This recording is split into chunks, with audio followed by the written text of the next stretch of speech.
오늘 우리는 본문 말씀을 통해서 성경의 핵심 단어입니다. 예언은 핵심 단어예요. 그냥 주변 단어가 아니라 성경 전체의 메시지, 하나님의 뜻을 알려주는 핵심 단어인 이 예언, 우리가 이 예언이라고 하는 단어를 복음적으로 이해를 함으로써 이 단어를 어떻게 이겨내야 할지, 어떻게 분별해내야 할지를 우리가 함께 살펴보며 하나님의 말씀, 그 생명의 풍성한 길로 걸어갈 수 있는 저와 여러분 될 수 있기를 주님의 이름으로 축복합니다. 그런데 그런 말씀을 좀 드리고 싶습니다. 이단에 대한 설교는 늘 하기 싫어요. 왜냐하면 예수님에 대해서 우리가 설교하고 말씀을 나누면 막 가슴이 뜨거워지고 감격의 눈물이 흐르고 기쁨이 넘쳐나는데, 이단들을 경계하는 설교를 하려면 준비하는 과정부터 정말 괴롭고 힘들고 슬픕니다. 뭔가 이단을 경계해야 되고 위험을 감지해야 하고 구분해내야 되고 때로는 의심의 눈초리로 바라보아야 하기 때문에 이단 경계의 설교는 늘 힘들죠. 그래서 자주 못 드립니다. 그러니까 오늘 이렇게 예언에 대한 하나님의 말씀을 들을 때에 정신을 바짝 차리시고 잘 들으셔서 한 번의 설교, 이 예언에 대한 한 번의 설교로 성경적 예언이 무엇인가 확실하게 의미와 개념을 정립할 수 있기를 주님의 이름으로 축복합니다. 먼저는 세속적 예언에 대해서 조금 고민을 해봐야 될 필요가 있습니다. 세상 사람들이 무당이나 점이나 아니면 이단이나 이런 데서 말하는 예언, 그들은 어떻게 예언을 잘못 이해하고 있는가? 그들은 먼저는 예언을 미래의 사건으로 말합니다. 지금은 형편이 이러한데 나중에 이 사람을 만나고 혹은 이 부적을 쓰고 이렇게 제사를 드리면 물질적으로 어떻게 되고 막 이렇게 미래에만 집중하는 것이 세상적인 예언이에요. 뿐만 아니라 그 미래에 다가올 일을 돈 때문에 바꿀 수 있다라고도 말합니다. 그러니까 돈만 있으면 다 되는 거예요. 돈이 있어서 부적을 산다든지 돈이 있어서 제사를 지낸다든지 하는 것으로 미래가 바뀔 수 있다는 거죠. 그래서 비윤리적이에요. 돈만 있으면 다 되니까요. 돈만 있으면 물질을 거둬들일 수 있다고 말하니 굉장히 비윤리적이죠. 뿐만 아니라 직통계시라고 하는 성격을 늘 주장합니다. 자기만 안다는 거예요. 자기만 그 계시를 받았다는 거예요. 어떤 무당이나 점쟁이나 어떤 교주나. 무당행위, 이 점쟁이의 행위 같은 이 예언의 행위는 자꾸 미래에 무슨 일이 일어날 것이니까 내가 좀 알려주겠다라고 말하면서 그걸 어떻게 막을 수 있는지 부적을 주고 제사를 차리게 하고 그 제사를 한번 차릴 때마다 300만 원, 500만 원, 그리고 뭐 신내림구 타는 데는 보통 1000만 원 단위가 넘습니다. 제사비가. 그렇게 사람들을 현혹해서 돈을 끌어모으는 것이 이 사람들의 행위예요. 그러면서 얘기하죠. 나만이 미래를 볼 수 있다. 나만이 직통계시를 받았다. 기도원이나 아니면 어떤 이단 종교체나 사이비 단체나 이런 데들이 늘 얘기하는 것이 그 미래에 집중하고 돈이면 다 되고 그리고 미리 준비하며 나만 그걸 볼 수 있다라고 말하는 것이 세속적 예언의 그런 특징이죠. 근데 세속적 예언에서 제일 유명한 사람이 누구이죠? 노스트라다무스예요. 제일 잘 알려진 예언가이죠.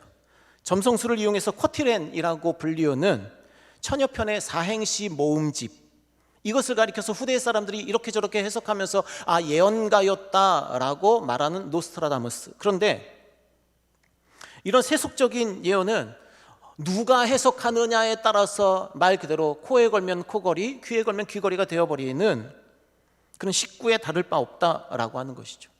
비윤리적이에요. 돈으로 뭐든지 바꿀 수 있기 때문에 직통계시, 환청, 환상 이런 주장은 성경적 예언과 어울리는 구석이 하나도 없다라는 것입니다. 하지만 우리는 성경적 예언이 어떤 것인지를 살펴보아야겠습니다. 성경에 예언이라고 하는 단어 등장합니다. 그런데 이 예언의 사명을 맡은 자를 가리켜서 어떻게 부를까요? 예언가라고 부를까요? 성경에 예언가라는 단어는 한 번도 등장하지 않습니다. 그러면 예언자는요? 우리가 신학을 공부하고 교회 관련한 책들을 조금 보면 예언자라고 하는 단어를 심심치 않게 발견하게 됩니다. 그래서 성경에 예언자라고 하는 단어가 굉장히 많을 것 같지만 성경 전체에서 예언자라고 하는 단어는 딱 한 번 등장해요. 예레미야서 28장 9절 말씀입니다. 평화를 예언하는 선지자는 그 예언자의 말이 응한 후에야, 여기 딱 한 번 나와요, 성경에. 근데 이 본문에서 왜 예언자라는 말을 굳이 썼습니까? 선지자라고 하는 말과 구별하기 위해서 동어 반복이기 때문에 어쩔 수 없이 쓴 거예요. 결국 성경 전체에서는 예언자라는 단어도 등장하지 않는 거죠. 그렇다면 성경에서 예언자, 예언가 대신에 쓰는 말은 무엇입니까? 바로 선지자예요. 선지자. 성경에서는 451개의 구절에서 485번이나 선지자라는 단어가 등장합니다. 그럼 우리는 이제 아는 거예요. 아, 그렇구나. 예언이라고 하는 것을 다루는 사람들이 선지자이면 그럼 그 선지자가 무슨 뜻인지를 알면 우리가 되겠구나 생각할 수 있는 거죠. 그럼 선지자는 히브리어로 나비인데 선지자의 의미가 무엇입니까? 미래의 일을 말하는 사람이 아니에요. 미래의 일을 말하는 사람이 아니라 하나님 앞에서 하나님을 대신해서 말하는 사람들이에요. 그러니까 예언은 미래를 말하는 것이 아닙니다. 하나님의 뜻을 전달하는 사람이 예언자이고 선지자예요. 요한계시록에서 예언의 의미를 정확히 말하는데 요한계시록 1장 1절 말씀에 예수 그리스도의 계시라 이는 하나님이 그에게 주사 반드시 속히 일어날 일들, 여기에 많은 이단들이 우리를 현혹시켜요. 반드시 미래에 일어날 일이니까 미래일 아니냐? 그렇지 않습니다. 반드시는 미완료형이나 미래형이 아니라 현재형을 쓰고 있어요. 일어날 일도 과거형을 씁니다. 부정과거형을 써요. 미래형이나 아니면 미완료형을 쓰지 않아요. 그 말은 무엇이죠? 이 본문 반드시 속히 일어날 일들의 정확한 해석은 미래에 일어날 일이 아니라 반드시 성취되어야 할 일이에요. 무슨 말이에요? 하나님의 뜻이고 하나님의 뜻은 반드시 성취된다. 그러니까 미래의 시제를 얘기하는, 시점을 얘기하는 것이 아니라 당위, 의무, 반드시 이루어질 일을 의미하는 것이죠. 그래서 이 예언의 의미를 정확히 규정하는 구절은 예레미야서 33장 2절 말씀입니다. 이를 행하시는 여호와, 그것을 만들며 성취하시는 여호와, 이게 예언이에요. 하나님이 반드시 그 일 이루시겠다는 거죠. 그리고 그 일을 선지자들을 통해서 알려주신다. 이것이 예언의 의미입니다. 잠언 19장 21절 말씀에서도 사람의 마음에는 많은 계획이 있어도 오직 여호와의 뜻만이 완전히 서리라. 여호와의 뜻만이 완전히 서리라. 이것이 예언의 의미예요. 미래에 일어날 일이 아니라. 저는 참 안타까운 것이 많은 목사님들도 이 예언의 의미를 정확히 못 잡고 있어요. 그러다 보니까 자꾸 미래에 자기가 뭘 알고 뭐 정세를 분석하니 세계를 뭐 분석하니 이렇게 될 것이다. 우리가 뭐 준비하자. 준비 늘 해야죠. 주님 지금 오실 수 있죠. 당연히 지금 오실 수 있습니다. 우리가 예배하는 자리에서 오시면 얼마나 좋겠습니까? 근데 자꾸 그런 미래에 언제 무슨 일이 일어나고 이렇게 뭐 보니까 주권을 보니까는 이렇게 된다. 그러니 직업 때려치고 집 팔고 문서 팔고 이 선교단체로 들어와라. 이 기도원으로 들어와라. 이 사이비 단체로 들어와라. 이게 문제인 거예요. 비윤리성이죠. 그런 의미에서 선지자는 정확히 얘기하면 미래의 일을 말하는 사람이 아니라 반드시 이루어질 하나님의 뜻을 성취하는 사람이 선지자입니다. 창세기 20장 7절 말씀에 보면 하나님이 아브라함 편을 들어주시면서 뭐라고 하시냐면은 이제 그 사람의 아내를 돌려보내라. 그는 선지자라. 이렇게 해요. 그는 선지자라. 아니 지금 아브라함이 뭔 얘기했죠? 거짓말했어요. 아브라함이 거짓말을 했다고요. 자기 아내가 누이라고 그라랑 아비멜렉에게 거짓말을 했어요. 그런데 하나님이 선지자라고 하세요. 그럼 우리는 생각해야죠. 아브라함이 한 말 때문에 선지자라고 말씀하신 건 아니구나.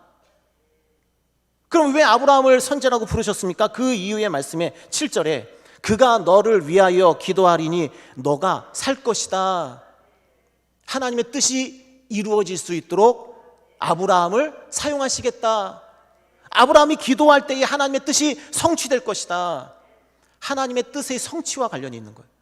실제로 창세기 20장 17절 말씀에 아브라함이 하나님께 기도하며 하나님이 아비멜렉과 그의 아내와 여종을 치료하사 출산하게 하셨다. 이루어졌어요. 여호와의 뜻이 이루어졌습니다. 그래서 아브라함이 성취자인 거예요. 그래서 선지자인 것입니다. 예언은 미래의 일을 말하는 것이 아니라 하나님의 뜻을 대신 전하고 그것을 성취하고 이루는 것이 반드시 되어져야만 하는 바로 그 일을 만들어 행하시고 성취하시는 하나님의 그 일을 그럼 우리도 할 수 있는 거죠. 당연히 우리도 예언자가 될 수 있고 우리도 선지자가 될 수 있습니다. 어떻게 해요? 하나님의 뜻을 이루며 살면 되는 거예요. 요한복음 6장 40절 말씀에 내 아버지의 뜻은 아들을 보고 믿는 자마다 영생을 얻는 것입니다. 예수님 말씀이셔요. 그럼 우리는 선지자처럼 살 수 있습니다. 어떻게 해요? 우리 예수님 믿잖아요. 우리 영생을 얻지 않았습니까?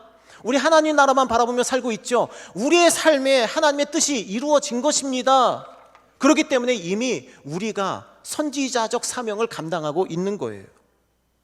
교주들은, 그리고 이단 단체들은, 사이비 단체들은 이거 싫어해요. 왜요? 자기들만 권위가 있어야 되니까. 자기들만 돈을 벌어야 하니까, 자기들 세력을 막 끌어모아야 하니까, 그 목회자든 누구든 무당이든 자기들만의 권위를 세우기 위해서 나를 통해서 직통계시가 이루어진다. 저는 솔직히 그런 얘기를 들으면 콧방귀가 끼어집니다. 죄송합니다. 성경적 예언하고는 아무런 상관이 없어요. 미래의 일을 얘기하고 굉장히 비윤리적이고 돈을 줘서 뭘 하고 다 버리게 하고. 그러면 우리가 성경적 예언을 살펴봐야겠습니다. 성경적 예언은 4가지 테마로 이루어집니다.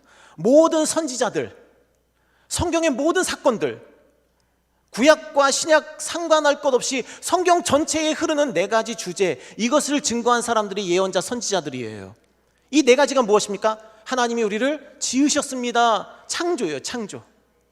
하나님이 우리를 지으셨기 때문에 우리는 그분의 자녀고 그분의 백성인 거죠. 언약 관계로 꽁꽁 묶어지는 겁니다, 하나님과 우리가. 근데 이것을 우리가 누가 깨요? 우리가 깨는 거예요. 타락, 아담과 하와처럼, 노아의 홍수 사건처럼, 바벨탑 사건처럼, 이스라엘 백성들이 우상을 섬겼던 사건들처럼 우리가 자꾸 타락해서 하나님을 떠나는 거예요. 그래서 3번째, 하나님이 우리를 심판하시겠다. 그렇게 살지 말아라. 그렇게 살면 너희들 포로로 끌려간다. 종살이 할 거다. 너희들 성전이 무너질 거다. 3번째 심판. 근데 이대로 두십니까? 아니요. 4번째 가장 중요한 핵심, 구속. 이 4번째 구속. 내가 너를 구원하겠다. 종살이 하던 애굽에서 건져내겠다. 약속의 땅을 주겠다. 바벨론에 끌려가서 70년 동안 너희들 거기서 지내겠지만 아니다, 다시 귀환할 수 있도록 하겠다. 너희들 죄와 사망의 권세 아래 신음하고 있느냐? 내가 나의 사랑하는 아들 예수 그리스도를 보내어 너희들 위에서 십자가 지게 하겠다. 구속의 메시지. 이것이 구약과 신약을 관통하는 예언이에요. 이게 예언입니다. 반드시 이루어질 하나님 나라의 역사, 반드시 일을 지어서 구원을 성취하실 하나님의 구원의 역사, 그 중심에 계신 예수 그리스도, 이것을 고백하는 것이 예언이에요. 창조, 타락, 심판, 구속, 이 4가지만 알고 계시면 돼요. 그렇기 때문에 성경적 예언은 미래만 말하지 않아요. 왜요? 하나님이 우리를 지으신 사건은 과거의 일이잖아요. 하나님이 우리를 아들 삼아주시고 딸 삼아주신 것, 이미 우리가 누린 은혜잖아요. 그래서 성경적 예언은 미래만 말하는 것이 아니라 과거, 현재, 미래를 다 포함한다라고 하는 것이죠. 뿐만 아니라 이 성경적 예언은 돈 주고 사는 것이 아닙니다. 믿음으로 결단해야 되는 거예요. 하나님께 돌아가야 되는 거예요. 과거의 죄를 버려야 하는 거예요. 십자가에 우리 모든 죄를 못 박아야 하는 거예요. 예수 그리스도를 믿음으로 하나님께서 거룩하시듯 우리도 거룩한 삶을 사는 것, 이것이 예언이기 때문에 굉장히 윤리적이죠. 늘 우리에게 결단을 요구하시는 겁니다. 성실하게 살아라, 믿음으로 살아라, 바르게 살아라. 신약 성경들, 서신서들 다 보십시오. 그 내용들 다 우리의 결단, 윤리적인 결단을 요청하는 말들이에요. 사랑해라, 원수를 사랑해라, 너희를 박해하는 자를 위해서 기도해라. 궁극의 윤리적인 삶을 요구하는 것이 성경적 예언입니다. 뿐만 아니라 세속적 예언은 특별한 사람에게 직통계시처럼 내려준다고 말하지만 성경적 예언은 어떻죠? 하나님의 뜻을 하나님은 우리 모두가 다 알기를 원하세요. 디모데전서 2장 4절 말씀에 하나님은 모든 사람이 구원을 받으며 진리를 아는 데에 이르기를 원하시느니라. 모든 사람이 알아야 돼요. 자기만 안다고 하는 그런 사람이 있으면 반드시 이단입니다. 자기만 계시받았다, 뭐 자기만 뭘 할 수 있다 라는 말하는 사람들은 분명히 사입이에요. 왜 그렇습니까? 성경에 비밀이 2가지를 뜻해요. 신약 성경에 등장하는 비밀이 2가지인데 우리 비밀 다 알고 있어요. 첫 번째, 그 비밀은 예수 그리스도이셔요. 골로새서 1장 27절 말씀 우리 함께 고백하겠습니다. 하나님이 그들로 하여금 이 비밀의 영광이 이방인 가운데 얼마나 풍성한지를 알게 하려 하심이라. 이 비밀은 너희 안에 계신 그리스도시니 곧 영광의 소망이니라. 아멘. 자꾸 그래서 이단들이, 사이비들이 비밀 가지고 여러분들 현혹하지 말게 하십시오. 비밀은 예수 그리스도이십니다. 이미 우리 안에 계신 비밀은 그리스도 예수셔요. 믿으시고 담대하게 서시기를 주님의 이름으로 축복합니다. 또 한 가지 비밀은 구원의 계획, 섭리, 우리를 구원하신 하나님의 놀라운 그 계획. 그래서 에베소서 3장 9절 말씀에 영원부터 만물을 창조하신 하나님 속에 감추어졌던 비밀의 경륜이 어떠한 것을 드러내게 하려 하심이라. 11절 말씀에 곧 영원부터 우리 주 그리스도 예수 안에서 예정하신 뜻대로 하신 것이라. 그러므로 신약 성경에 말하는 비밀은 예수 그리스도이시고 그분이 우리의 죄를 위해서 돌아가심으로 우리로 구원받게 하신 그분의 계획, 그분의 섭리, 이것이 비밀이에요. 우리는 이미 이 비밀을 이룬 사람들입니다. 우리 모두 예수 그리스도를 구주로 믿기 때문에 우리는 이미 이 비밀을 소유했고 알고 있고 이미 이루며 살아가고 있어요. 그러므로 누군가 예언을 통해서 직통계시나 환상이나 환청이나 계시나 이런 것들을 통해서 현혹할 때에 절대 흔들리지 마시기를 주님의 이름으로 축복합니다. 우리는 이미 선지자와 같은 사명을 감당하고 있어요. 예수님 믿고 영생 누리면서 복음 증거하며 살고 있잖아요. 우리 안에 비밀로 우리가 간직하고 있고 소중하게 여기는 예수님을 자랑하는 사람들이잖아요. 우리는 이미 선지자적 사명을 감당하고 있는 주님의 백성들입니다. 믿으시기를 주님의 이름으로 축복합니다. 뿐만 아닙니다. 창세기 12장 3절 말씀에 보면 아브라함을 통해서 하나님이 구속의 역사를 모든 성도들에게 확장시키셨어요. 너를 축복하는 자에게는 내가 복을 내리고 너를 저주하는 자에게는 내가 저주하리니 땅의 모든 족속이 너로 말미암아 복을 얻을 것이니라. 아브라함과 이삭과 요즘에 저희가 새벽에 창세기 말씀을 통해서 이 구속사 다루고 있는데요. 아브라함에게 주신 이 축복의 역사, 아브라함을 통해서 모든 민족이 복을 받을 것이라고 하는 이 축복의 역사, 아브라함과 이삭과 야곱과 야곱의 12 아들들, 그리고 신약으로 넘어가면 12 제자와 교회를 통하여서 모든 민족이 예수 그리스도를 구주로 믿고 복을 받는 삶을 살게 하시는 것, 이것이 구원사, 구속사예요. 그래서 하나님의 예언은 복음이에요. 예언을 자꾸 어디 초월적이고 어디 가서 받아야 되고 그렇게 이해하시면 안 됩니다. 그건 성경적인 것이 아니에요. 성경적인 예언은 바로 복음이에요. 복음.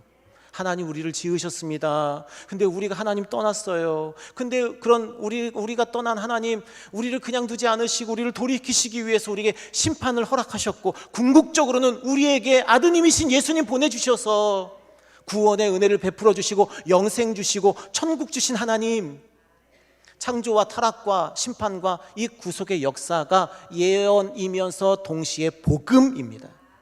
그래서 오늘 말씀의 제목이 바로 복음의 요약, 예언이에요.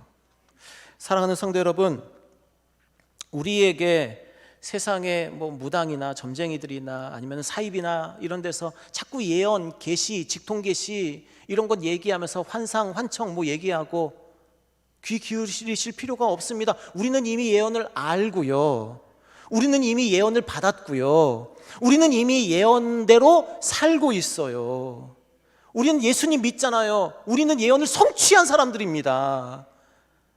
자꾸 이단 사이비들이 자기들 교주의 권위를 높이려고 자기들만 마치 신의 뜻을 알고 있는 것처럼 우리를 자꾸 찍어 누르고 낮추고 예언도 모르는 것처럼 막 그렇게 우리를 비하하고 우리를 찍어 누를 때에, 발로 밟을 때에 거기에 순응하지 마십시오. 저와 여러분 모두 다 예언을 알고 있는 사람이고 예언을 성취하고 있으며 세상 가운데에 선지자의 역할을 감당하기 위해서 다른 사람들에게 예수님 증거하고 있잖아요. 그 비밀을 전하고 있잖아요. 그 비밀을 알려주고 계시잖아요. 우리야말로, 바로 우리야말로 복음의 증인으로 사는 바로 우리야말로 복음의 증인일 뿐만 아니라 우리가 바로 선지자적인 사명을 감당하고 있는 것입니다. 마지막으로 요한계시록 3장 말씀만 한번 살펴보고 말씀을 마치겠습니다. 요한복음 3장 이하에서도 라우디게아 교회, 소아시아 7교회 가운데에 라우디게아 교회의 성도들에게 주님께서 하신 말씀이에요. 14절 말씀에 라우디게아 교회의 사자에게 편지하라. 하지만 라우디게아 어떤 특정한 지역교회만 상대하신 것은 아닙니다. 22절 말씀에 귀 있는 자는 성령이 교회들에게 하시는 말씀을 들을지어다. 보편교회 모든 교회에 대해 주시는 말씀이에요. 어떤 말씀하시냐? 첫 번째 14절 말씀에 하나님은 창조주이시다. 창조 말씀하고 있죠. 근데 너희들 타락했다. 15절 말씀에 너희들 차지도 않고 뜨겁지도 않다. 16절 말씀에 미지근하다. 그럼 이제 심판이 주어지겠죠. 16절 말씀에 내 입에서 너를 토하여 내리라. 19절 말씀에 내가 책망한다. 내가 징계한다. 근데 여기서 끝내지 않으세요. 네 번째 구속의 말씀 20절 말씀처럼 내가 너에게로 들어가서 너와 더불어 먹고 너와 교제하며 너는 나와 더불어 먹음으로 영생의 소망을 누릴 것이다. 21절 말씀처럼 내가 내 보좌에 함께 앉게 하여 주기를 내가 이기고 아버지 보좌에 함께 앉은 것과 같이 되게 하리라. 창조, 타락, 심판, 구속. 요한계시록에서 이거 말씀하고 있는 거, 이게 예언이고 이게 계시인 거죠. 근데 여기서 중요한 것이 무엇이죠? 윤리적인 결단이에요. 라우디게아 교회 성도들에게, 우리들에게 하나님이 계속 말씀하십니다. 15절 말씀에 차든지 뜨겁든지 해야 된다. 18절 말씀에 제발 조금 너의 상황을 바로 보아서 회개해야 한다. 19절 말씀에 열심을 내라, 회개해라. 20절 말씀에 문을 열고 나를 주인으로 모셔드려라. 21절 말씀에 이겨라, 승리해라. 세속적인 예언은 그냥 돈 주고 사면 돼요. 하지만 성경적인 예언은 그렇지 않습니다. 우리가 날마다 주님께로 돌아가야 돼요. 우리가 날마다 회개해야 돼요. 열심히 해야 돼요. 차든지 뜨겁든지 해서 주님께서 드실 수 있을 만한 물이 되어야 합니다. 날마다 주님을 우리 마음 가운데 모셔드리고 주님 거룩하게 살겠습니다. 존귀하게 살겠습니다. 하나님의 영광을 드러내며 살겠습니다. 착하게, 바르게, 선하게, 심지어는 원수를 사랑하고 용서하며 축복하며 기도하는 삶을 살겠습니다. 최고의 윤리적인 수준에서 하나님께 늘 결단하는 이 윤리적 요청이 있는 성경의 예언, 저와 여러분이 믿음으로 받을 수 있기를 주님의 이름으로 축복합니다. 말씀을 정리하겠습니다. 예언은 미래의 어떤 일을 말하는 것이 예언이 아닙니다. 과거와 현재와 미래가 다 예언 안에 있습니다. 예언은 어떤 특정한 사람에게만 직통 계시나 환상이나 환청으로 주시는 것이 아닙니다. 모든 사람이 하나님의 뜻을 알기를 하나님은 원하십니다. 예언 가운데 감추어진 비밀은 예수님이십니다. 우리를 구원하신 그 구원의 계획입니다. 우리가 이미 받다 누리고 있는 것입니다. 믿으시기를 주님의 이름으로 축복합니다. 세상적인 예언에서는 돈 주라 합니다. 그거면 다 된다고 합니다. 하지만 성경적 예언은 우리로 하여금 하나님의 자녀로 살라고, 하나님의 백성으로 살라고, 복음의 증인으로 살라고 우리에게 늘 요구하십니다. 늘 깨어있어 회개하며 늘 하나님께로 돌아갈 수 있기를 주님의 이름으로 축복합니다. 세상의 예언은 하나님과 아무런 관련이 없습니다. 하지만 성경적 예언은 곧 복음입니다.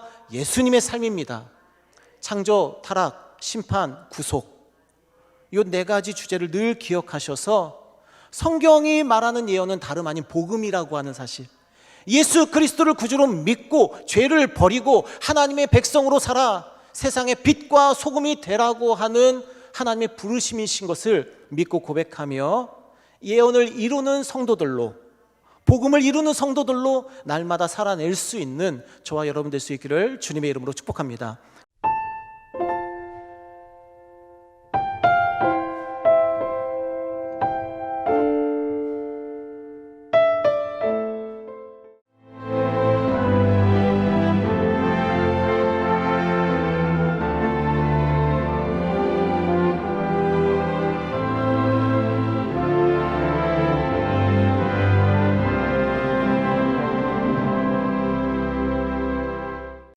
여기 대한민국 사람 누구나 사랑하는 섬이 있습니다. 천사섬 신안 보랏빛 퍼플섬. 보랏빛 길과 보랏빛 지붕과 보랏빛 향기에 가득한 라벤더까지 보라 세상의 모든 보랏빛을 만나시라 섬 라벤더 축제를 천사섬 신안.